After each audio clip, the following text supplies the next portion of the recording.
Hello, my friends, and welcome to another episode of Unlimited. Today, I am talking with someone who came to me wondering, how do I motivate me time when my business is busy?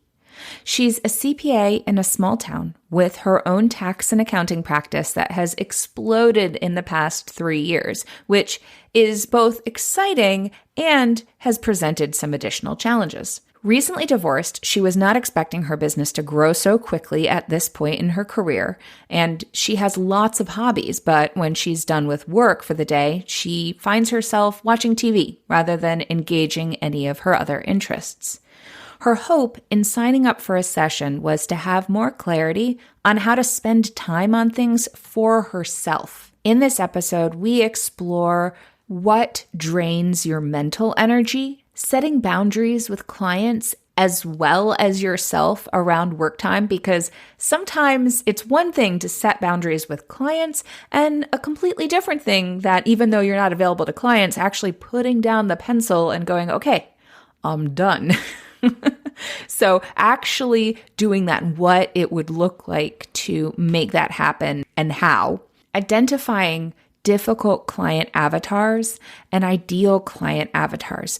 Because oftentimes there are patterns in the clients that have crises frequently, and we want to take a look at what that is so that time is allocated appropriately for those clients, and also that they can act as red flags when you're intaking clients to decide if someone is a good fit for you to work with, or if you have space for them, knowing that it may mean they take more energy. We also look at when hobbies themselves can become draining and what it takes to release that drain or patch the drain hole. And getting attached to outcomes, even when you know better, even when you've said specifically, I'm not attached to an outcome, or I don't want to be attached to an outcome, the ways that we set up those kinds of dynamics that can subconsciously sabotage us.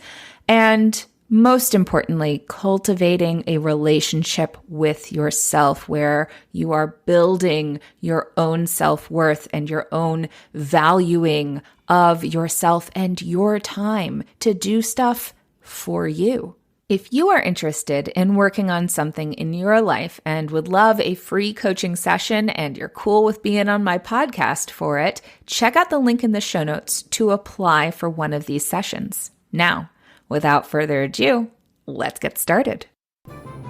Hey there, I'm Valerie Friedlander, Certified Life Business Alignment Coach, and this is Unlimited. This podcast bridges the individual and the societal, scientific and spiritual, positive and negative, nerdy and no, there's just a lot of nerdy. Come on board and let's unlock a life that's as badass as you are.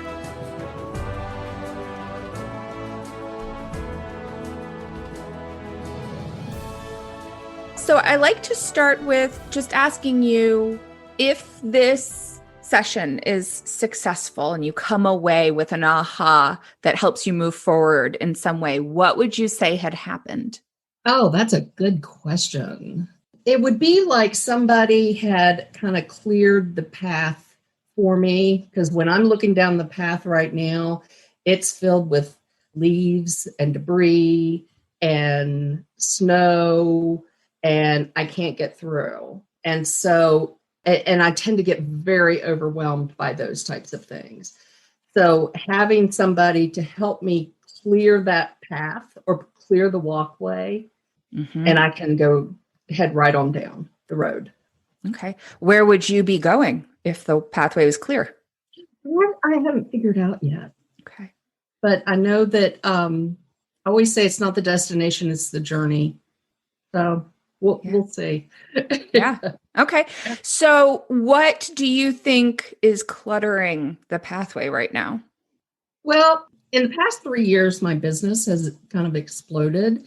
And while I'm not complaining, because I'm very, very grateful for being very, very busy, I do need to maybe find some better productivity tools in order to keep track of things. Being very busy like that causes me a lot of stress, which picks up some health issues that I have. which causes bigger health issues, I guess. And I have a great desire to be creative.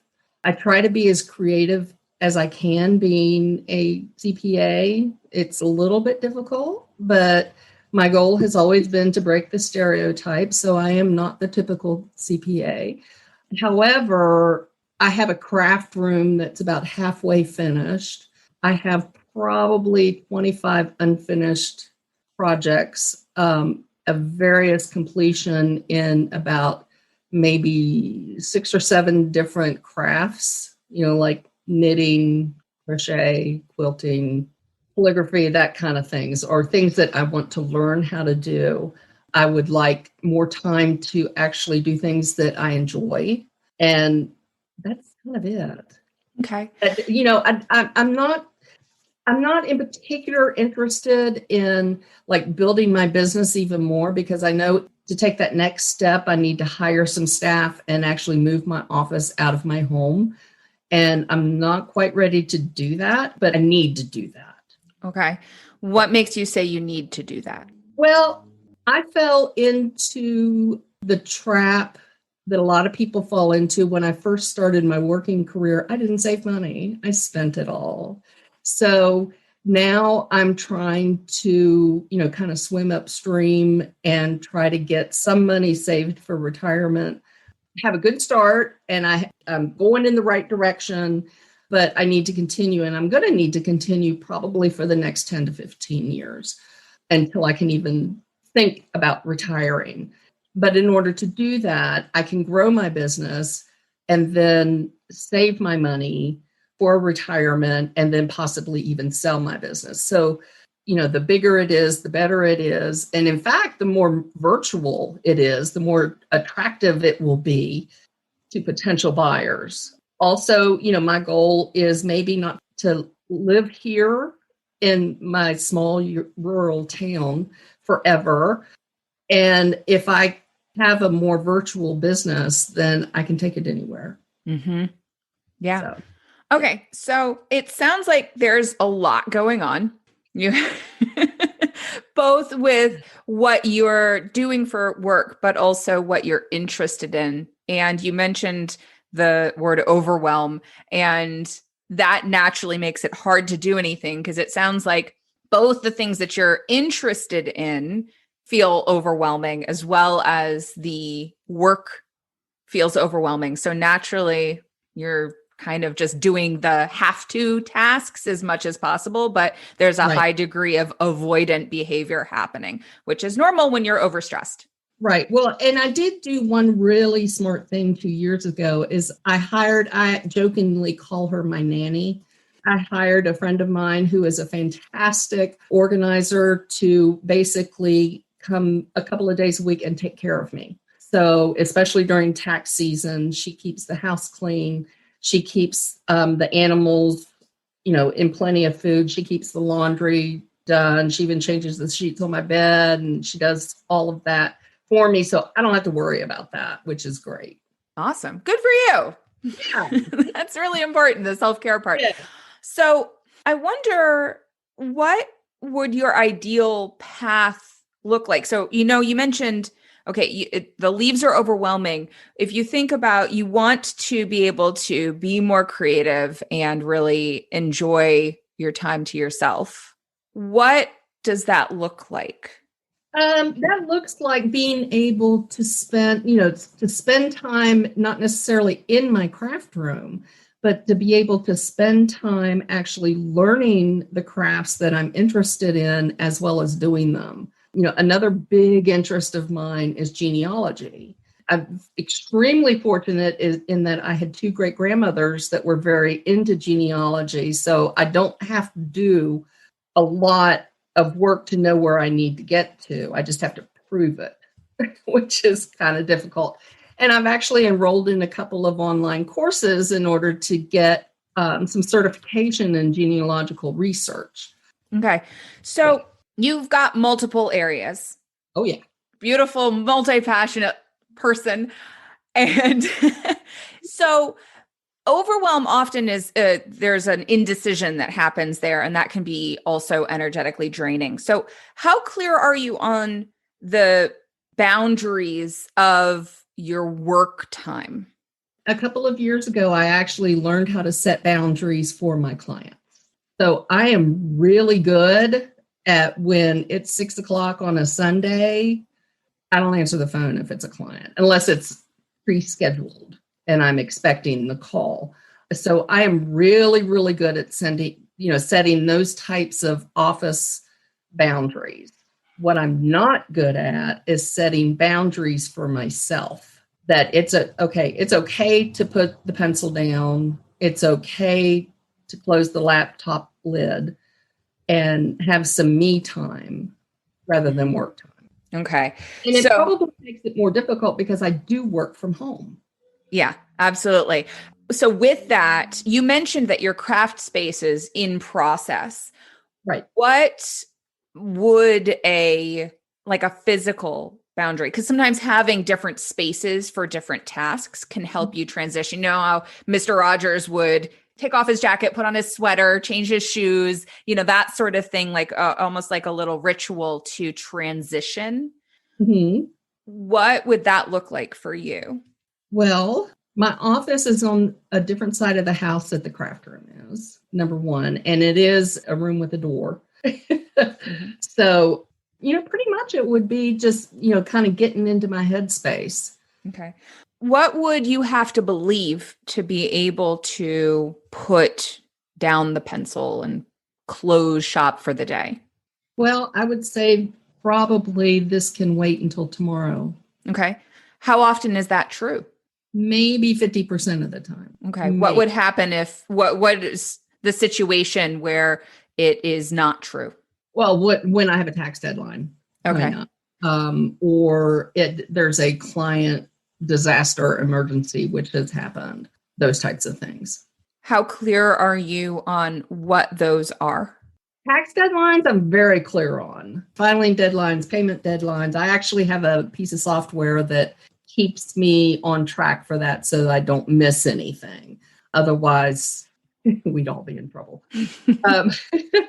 But, as far as client emergencies, that's, it's either going to happen or it's not going to happen. And it's a matter of planning my daily work schedule so that it can allow for at least one emergency a day if I need it.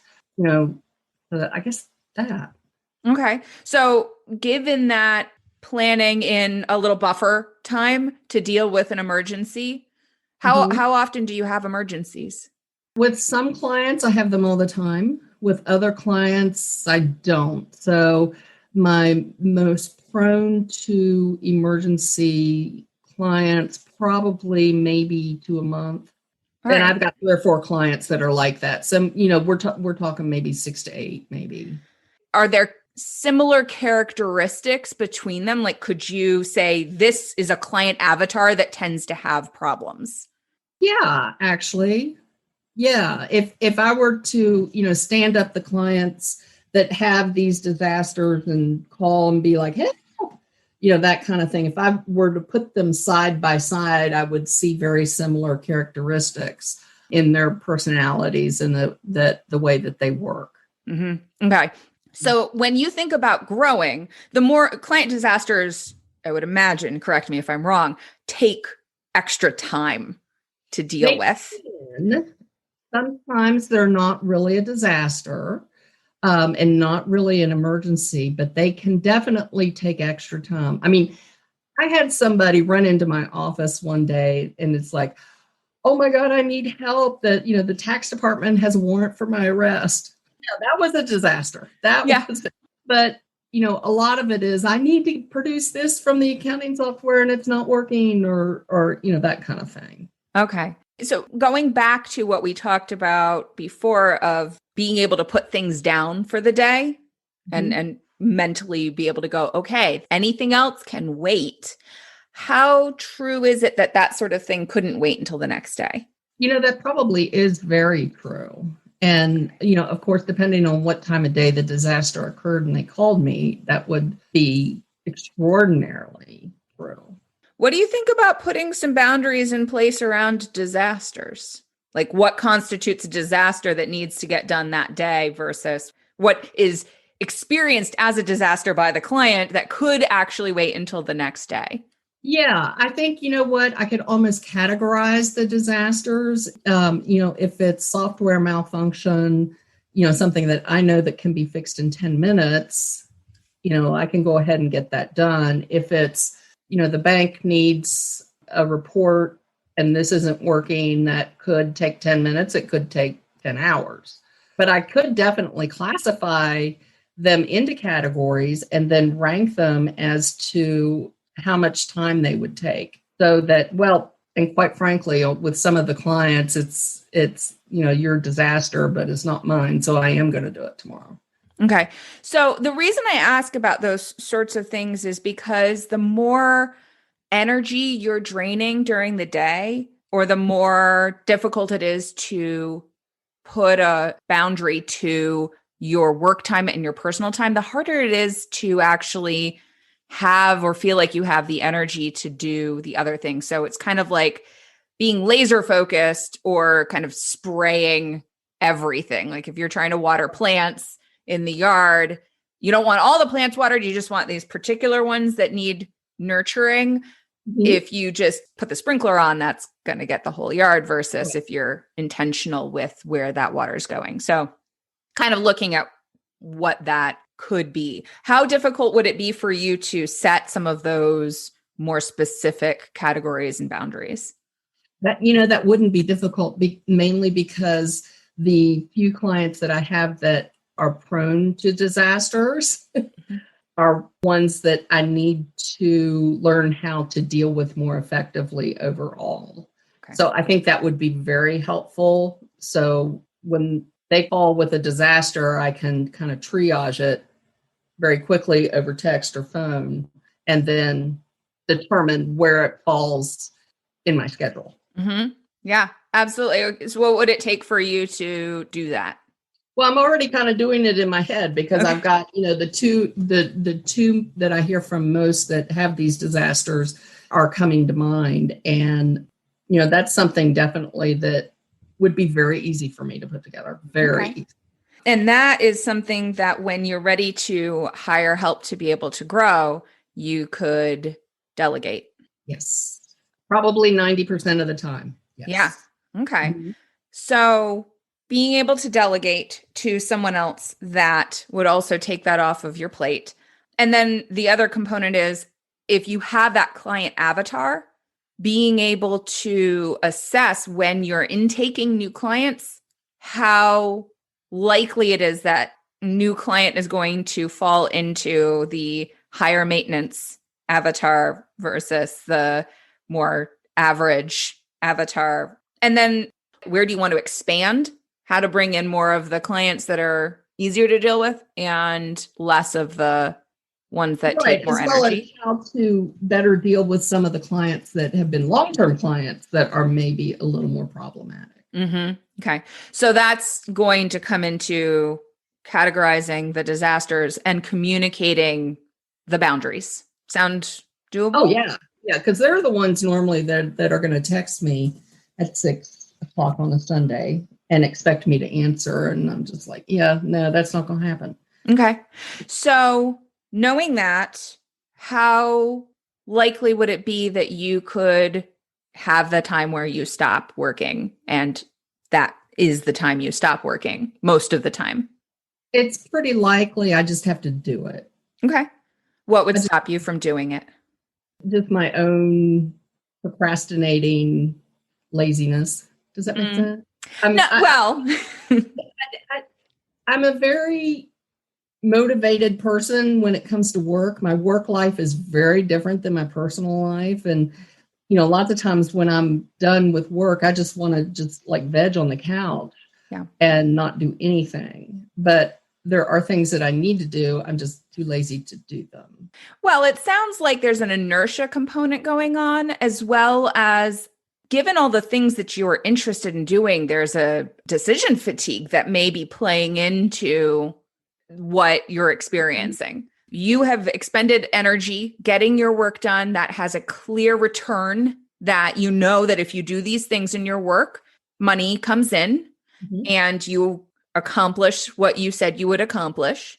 All the other things have a vague return because they're all things you're going to learn, and you could end up doing it and finding out that you don't like doing it. You're not good at doing it. There's so much unclear future that oftentimes, and as you said earlier, the journey is the point. But we don't always think that way. Like, our subconscious is usually looking for, like, what's the return going to be? What am I going to get from this? And that tends to be the thing that motivates. Also, the decision of, well, which one do I choose? Which one's going to be the right one to choose? That's going to be the most enjoyable. Which one's going to turn into the most cool thing? And so there's a lot of unknown in that. Whereas sitting down on the couch and watching TV is clearly known, right? That's you're gonna enjoy it. You're gonna watch something. It's gonna be interesting. And I'm gonna find a wonderful life coach. So, what of all of the things that you are interested in exploring is most exciting to you? Well, right now, the genealogy, because I'm in the middle of the course. It's a 15-week, a full semester course, and it is not easy.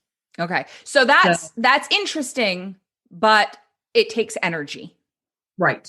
Okay. So let's categorize that as interesting. So there's some motivation to doing it. You know more about what's going on there. It's more clear cut of what you need to do, but it takes energy. So that's probably going to be something that you would want to allocate to a day where the more lower key work day. Okay. Because if you've had a busy work day, you're going to think in your subconscious, at the very least, is going to go, that's going to take energy. I don't have a lot of energy. I just spent a lot of mental energy in my work day. That's going to be a no. Okay. Actually, because all of these interests involve learning, they all take mental energy. What of the things that you like doing, the creative things that you like doing, takes the least amount of mental energy? Well, some of the traditional crafts, like I've got a crochet project right now. I've got 2 quilt tops that need quilted. And I think I've actually decided to send them off to be quilted and hire somebody else to do it. One thing that, I think I need to get my assistant/nanny to work in my craft room, because I walk in there, it's just a disaster. And only about half of it is there. The other half is in another room because I'm moving it, and it just overwhelms me. I just turn around and walk out. Which is a completely normal response to have, because any space of overwhelm is going to trigger avoidance. Oh, yeah. So that totally makes sense. So the next thing would be to ask her to help clear that up so it's not as overwhelming and it's clearer where things are to work on. You mentioned those standard things, the crochet, those things. You used the term need to, which makes sense then to send that off to somebody else, because if that's a need to, actually there's less energy to do that than something you want to do. That's with the quilting, and that's because the quilting. The quilt tops were gifts to other people that I haven't finished the quilt, and it's been a really, really, really embarrassingly long time. So I need to get those finished up, just so I can say that they're done and they're out of here, and look at this beautiful thing that I created. Yeah. So the crochet thing, I joined a block of the month club, and I'm about 3 months behind. Okay. Again, it makes sense that it would feel overwhelming, because all of these projects that you might otherwise be interested in are things that lead to you beating yourself up. So naturally you're avoiding them. Nobody wants to go into a space and be like, well, I suck. Yeah. That's not fun. So that's going to kill any kind of motivation you have to do any of it. So what would it take for you to be okay with wherever you are with a project? That's a really good question. The two that I mentioned, one of them, I have a lot of guilt for not completing the gifts that I have finished virtually. The other one is my own self-imposed project. I wasn't planning on giving it to anybody or haven't promised it to anybody. So that's my own deal. The quilting thing, I really need to get that done. Okay. You Yeah, already have a plan to send that off, right? I do. I just need to do it. I just need Okay. to call the person that, I'm going to send it to and then send it. What would it take to do that? It would probably take me writing it on my calendar to do. Okay. When will you do that? I'm going to write myself a little sticky note right now. There we go. All right. All of those things you mentioned, guilt, that's an energy drain. It's like a tire leak. Mm-hmm. Okay. And then feeling behind, that's another tire leak. Basically, you're running with flat tires on the things that interest you. So, what makes you want to do creative things? I don't know. I have always wanted that. I mean, I'm a very logical thinker. I'm a very technical person. I like the numbers. I am very analytical, but yet there's this other side of me that is very, I don't know. I just feel the need to be artistic and to be creative and to, I guess, kind of counterbalance the other. I am a Libra. Mm-hmm. So, things need to equal out. So I guess. What does it mean to be creative? To produce interesting and beautiful things. Okay. So how confident do you feel in your ability to create interesting and beautiful things? Well, maybe about 60%. Okay. It sounds like you have a bit of a pattern in starting but not finishing. Oh, gosh, yes. Okay. Oh, yeah. Part of what you just said is to produce, which is an outcome, something interesting and beautiful. To who? To me. Okay. When have you done that before? 1 year, maybe about 5 or 6 years ago, all of the Christmas gifts that I gave out were handmade. Okay. What kind of thing were you making? They were all crocheted. I crocheted scarves and fingerless mittens. Awesome. How did you feel doing that? Oh, fantastic. Beyond handing them to other people, beyond them being gifts, what was it like to create? What made that space possible for you? I made it possible because I took the time and made it a priority. What worked for you to be able to make that a priority? Well, I set a deadline. I'm a deadline kind of driven person. So I set a deadline and then I really kind of planned out, okay, every day at X o'clock, we're going to, sit down and work on this for an hour. Okay. What stops you from doing that now? There's nothing. Okay. Other than just not doing it. Okay. How interested are you in doing that? I am very interested in it. I haven't done it in a really long time. I need to get back to it. And so I'm very interested in doing that. Okay. You used an interesting word just now, so I want to highlight it. And that is, I need to get back to doing it. What level of want to is present with doing that? Well, it's the same. I mean, the past 4 years almost, I went through an unexpected divorce. It just kind of threw a monkey wrench into everything that I was trying to accomplish, but it also highlighted a whole lot of things that weren't great in my life. So it's one of the, the proverbial, you're going to be so much better off, but right now, all you can do is cry and watch Hamilton. So it's actually taken me about 3 years to get to the place where, yes, I've, have the need within me to be creative again, because I didn't have that. I didn't want it, just didn't have it for several years. I'm an avid reader, couldn't focus to read a book to save my life. So, and I just finished a book club. I helped start a book club. I don't ever read the books. I fake it. Mm-hmm. When the discussion, I fake it. So yeah, I'm getting back to my normal self or the self that I want to be. Yeah. And the creativity part is part of it. Okay. The reason I check in with the need to is oftentimes it can get tied up with shoulds in our subconscious, which drains our energy. If it's like, well, I need to do this, tends to end up feeling like it's imposed upon us versus a choice. Mhm. And that can, again, take energy. And a lot of what you've been describing is this sense of not having energy, which is really what we Yes. tend to call lack of motivation or laziness. It's not. It's just that there's an energetic depletion there, which also makes sense that it would take time after such major upheavals in your life to regenerate that kind of, okay, now I know who I am and what I want or where I want to go and what that looks like. Well, and that leads us right back to my health issues. I have lupus, and I have the type that feeds off of inflammation and arthritis. So my energy buckets are quickly emptied. Yeah. Okay. Remember that that is not just physical energy buckets. There are mental energy buckets too. So I highlight that because several of the places that you identified have been primarily mental energy buckets. And then that gets into another tire puncture with I'm lazy and whatever self stories start getting told when you don't have the energy to do something. Right. Most people don't crochet when they're jogging down the road. Right. Exactly. That's very true. So you want to set aside time to crochet. Mm-hmm. What would it look like to do that?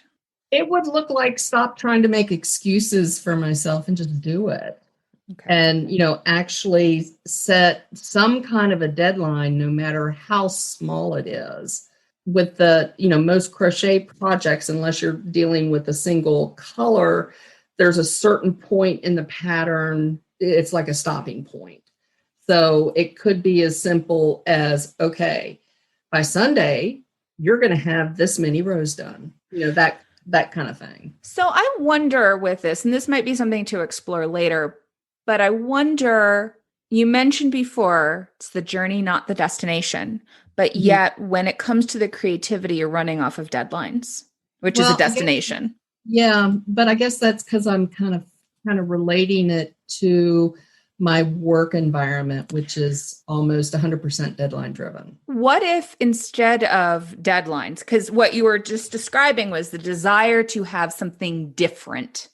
You have this way of doing things in your work life, and then you want to be able to really enjoy your self-time. And part of that is this real drive to do something where you're creating something, where you're producing a tangible thing. But it's to do it. That's the drive. The drive isn't this thing. You keep tying it to, well, I'm going to give it as a gift. I'm going to make it for somebody. It's going to be this outcome instead of what your drive, what you told me your drive was to do it, which is not the same thing. Right. Yeah, because most of the stuff that I have produced, I've given away. Which is fine. But when you've tied it to an outcome, and I have to do this by this time, you're recreating your work in your creative. Right. Which may also be a motivation killer because it's like, well, why wouldn't I just do work that makes me money, that has a clear, defined outcome versus this other thing that might turn into, who knows, or something else that I didn't get done or what, like there's a cyclical thing there. So I wonder, what would you want to create that you would enjoy just the process of creating? Well, it's this crochet project that I signed up for. What would it be like to set a specific amount of time that you would like to work on that project? It would be just me deciding that I'm going to spend this hour working on this. Who is that for, taking that time? Oh, it's for me. Okay. How much do you believe you deserve having that time? Oh, very little. Okay. Yeah. What would it take for you to believe that you're worth that time? Well, that gets into, I can't answer that. It would take a lot because it gets more into the, I feel very, very confident about my abilities to be a CPA and to be a great accountant and to break the stereotypes and to do well by my clients and make it easy to understand tax code and all of that. I am 1,000% confident that I can do that. Anything else? No. Okay. What I'm hearing within this is that you're giving your energy to the things that you have a clear, tangible outcome from. Mm-hmm.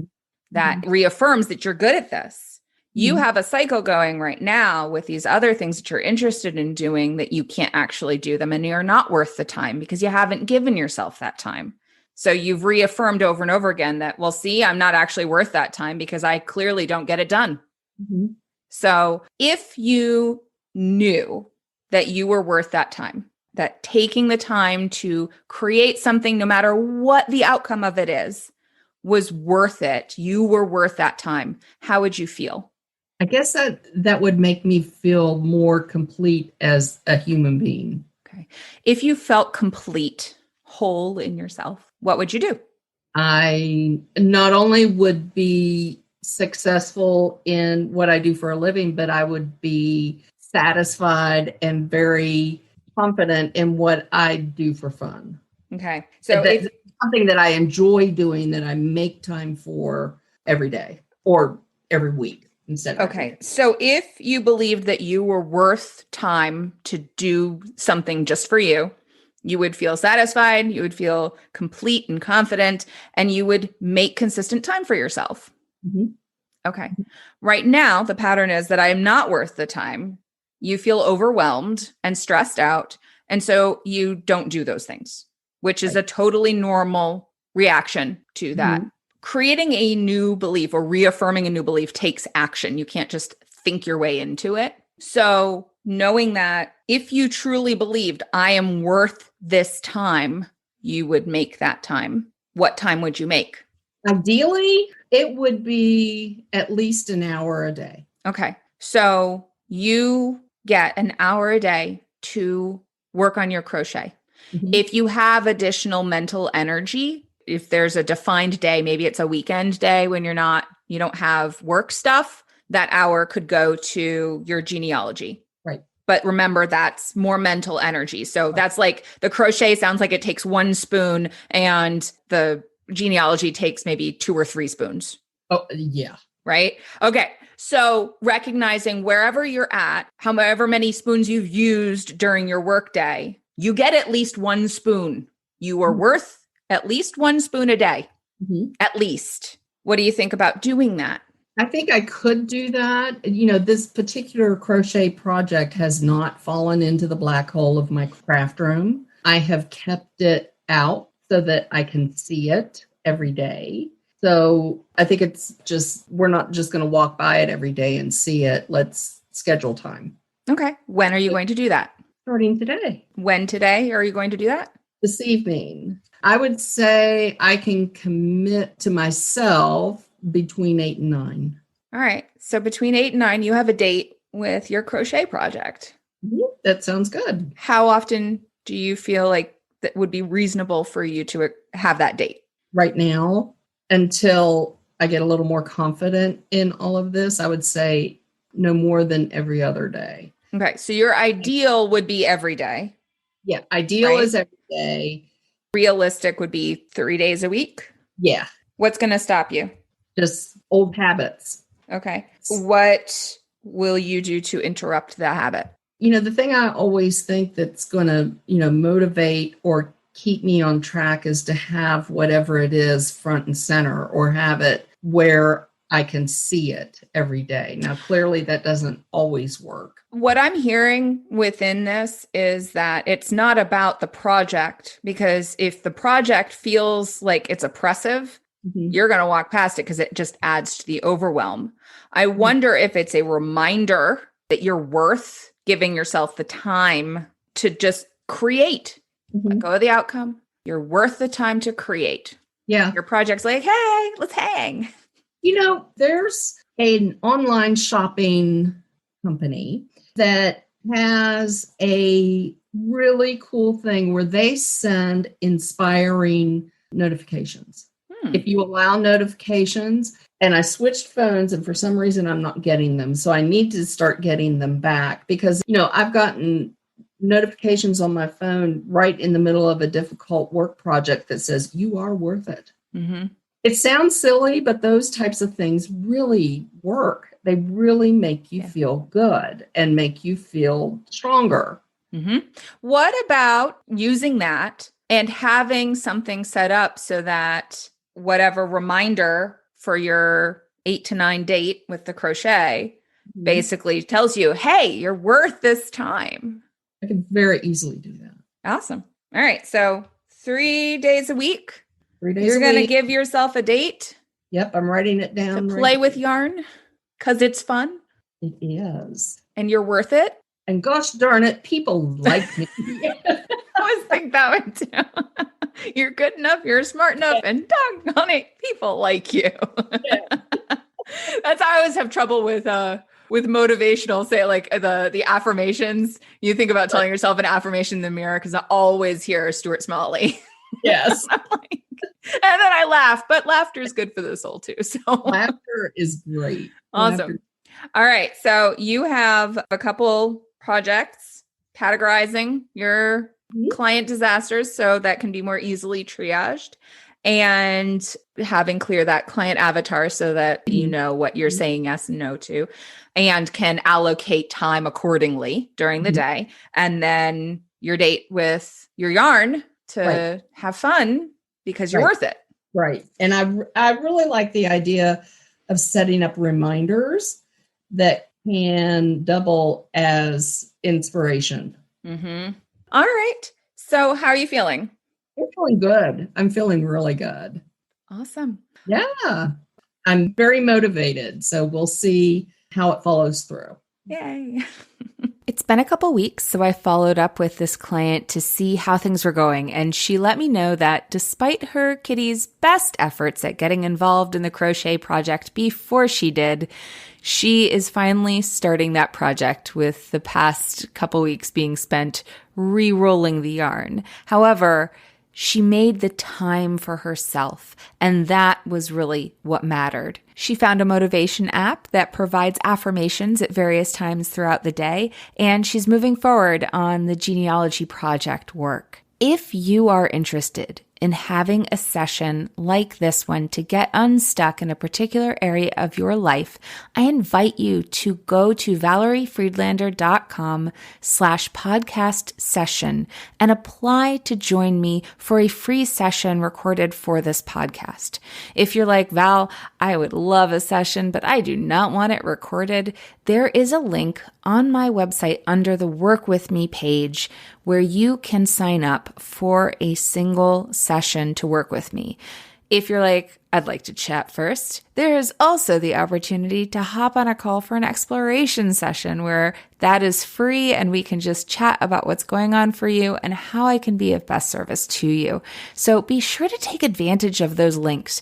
If there is a topic you would like me to explore, feel free to reach out to me either via DM on Instagram or Facebook, or send me an email at valeriefriedlander.com and let me know what you would like to hear about, what you would like explored, if there is someone that you would love for me to interview or anything like that. I love to hear from you, and I will talk to you all next time. Thanks for listening. I so appreciate you being here. If you got something out of today's episode, please share it. Leave me a review, take a screenshot, and post it on social with a shout out to me. Send it to a friend, or, all of the above. Want to hang out more? Join me on Instagram. Or better yet, get on my mailing list to make sure you don't miss out on anything.